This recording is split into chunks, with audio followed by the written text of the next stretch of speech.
I think there's a couple of things that CAPS bring to the NHS workforce. If we're thinking about kind of individual work, I think the fact that we work with people who have a whole host of different and complex needs.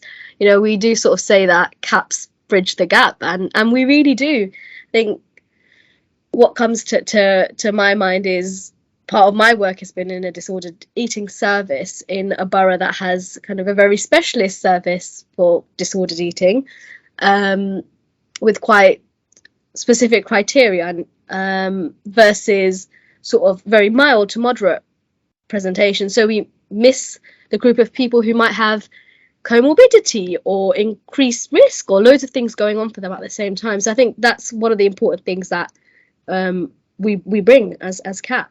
Yeah, and I also think we're sort of trained in a number of different modules for our training. I think in terms of we're trained in like structured clinical management, some elements of DBT, CBT, and like mentalization. And what this means is when we're sort of seeing and assessing a client, we can sort of think about them and formulate them in a number of different ways and really tailor the intervention or the work we do with them to what their specific needs or what would best fit with what their goals are for the session.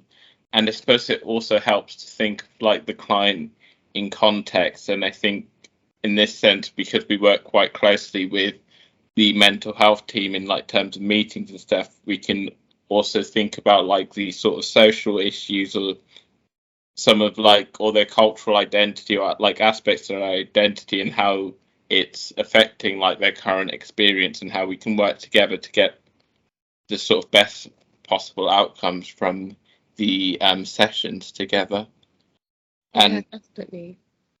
I suppose also we've got like do quite a bit of community outreach work. So I think like working with client groups which would normally be very difficult or might have some barriers to accessing mental health. Like I think I've started working with a project offering sort of skills-based techniques for like anxiety and depression to Afghan like refugees who are staying in a couple of hotels in London while they're waiting for housing. And this like a group of clients who wouldn't normally have the resources or be able to access services, and being able to sort of reach out and like support them, I think has been like, yeah, something which has been quite unique we were able to bring.